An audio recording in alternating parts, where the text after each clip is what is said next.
and welcome to our channel showing you how to cook low carb, keto, sugar-free food. Today I'm going to show you how to make a souped up pesto using spinach, parsley and basil. This is brilliant, another great one while we're all getting back into the term time and try and get some iron into the kids and into ourselves. So far, none of the children have noticed that there's spinach in the pesto, and we've been doing this for a couple of years now. It's brilliant. So you can use it obviously with a low carb spaghetti, or you can use it spread on low carb toast, mixed into anything. In fact, I love it mixed into yogurt as ever. I love my dips, we've gathered that by now.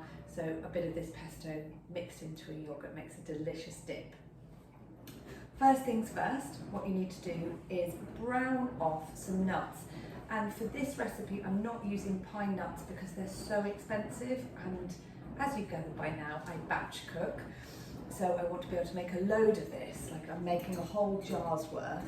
But you can also just make a little jar's worth if it's for one or for two, or you just want to make it just for yourself to have and hide it in the back of the fridge so no one else can get it. So yes, using cashews and also some pumpkin seeds because they are a brilliant source of iron as well. Dry fry them off in a frying pan. Here's one I made earlier with no oil, dry fry, clue is in the name, and a little bit of salt. And then just chuck them in your Maggi mix, let them cool. And it's approximately 250 grams of cashews and 100 grams of pumpkin seeds, and then you can just do the division in case you want to reduce the quantities. So get those nuts all zhuzhed up in your Maggi mix, that's step one.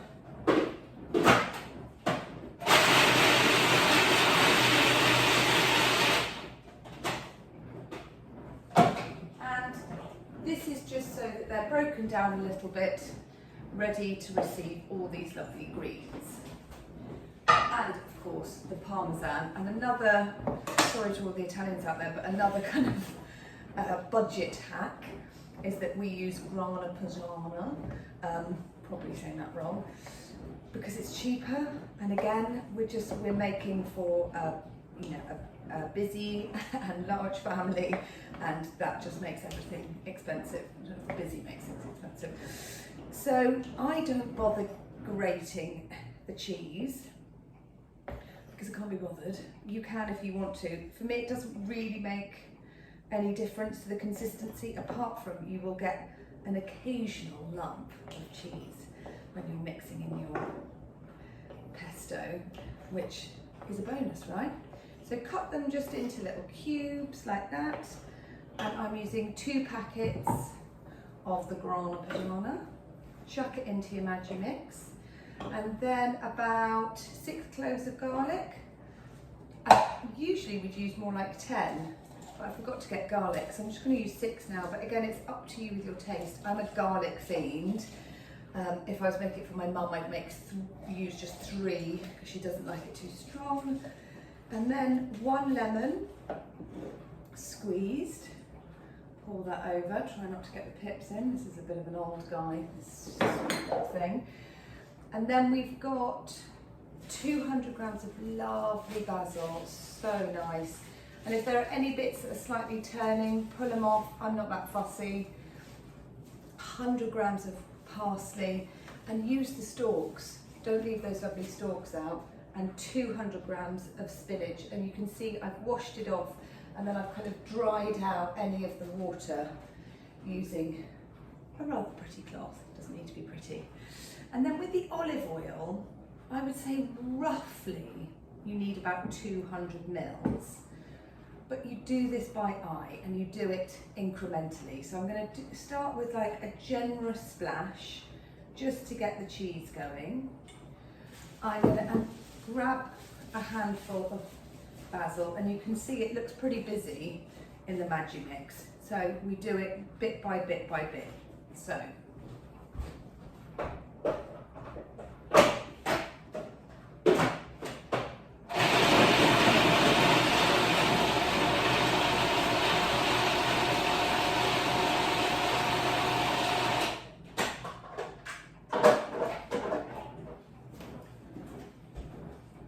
how it looks now, and in fact, you could then take a little bit to one side and have it like that on toast. But we now carry on adding the basil, adding the parsley, just tear it up, adding the spinach, put the rest of the cheese in it, a bit more oil, a little bit of salt. Obviously you've got some nice saltiness already in the Parmesan cheese or the Grana Padano, but just add it according to your own tastes. Now you've mixed everything together, and it can be a bit of a squash and a squeeze in the mayonnaise, so you might need to take some out, put it in a bowl if you're doing a big batch cook like this, and then judge the rest of it as you go, if that makes sense.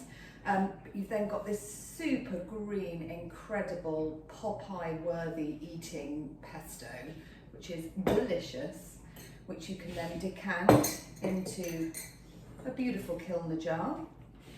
And this lasts, well, depending on how greedy we are, this, you know, it can last in the fridge up to a month. Just always keep a little thin layer of olive oil on the top, because that helps to kind of preserve it. And I would say this is the equivalent rather, in this jar of 6 of those small jars that you can buy in the supermarket, which I think are like £3 a jar. Whereas making this yourself means that this all together, in fact I'm going to work it out to be accurate and put it in the comments, but it is arguably more affordable and a lovely thing to do. And like I said, you're packing it full of iron, and yeah, it's just brilliant. And then you can also put some little cute ones, little pots for friends, for presents. Who doesn't want that as a little gift? Here is my paleo toast, and I'm just going to have some now on toast.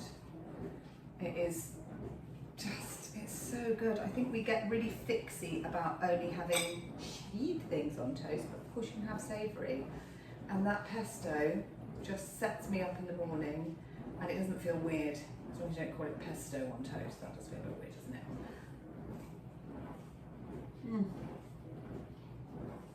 it? It's so lovely. It's creamy. And cashew nuts give it a really creamy taste. It still gives you that lovely pesto-y bang for your buck. Absolutely delicious. If you want to know all the ingredients, they'll be in the details bit below. Hit that bell, the subscribe button, so you know when our next videos are coming up. And if there's anything that you want us to make, let us know and we'll give it a go. Thank you so much for watching. See you next time.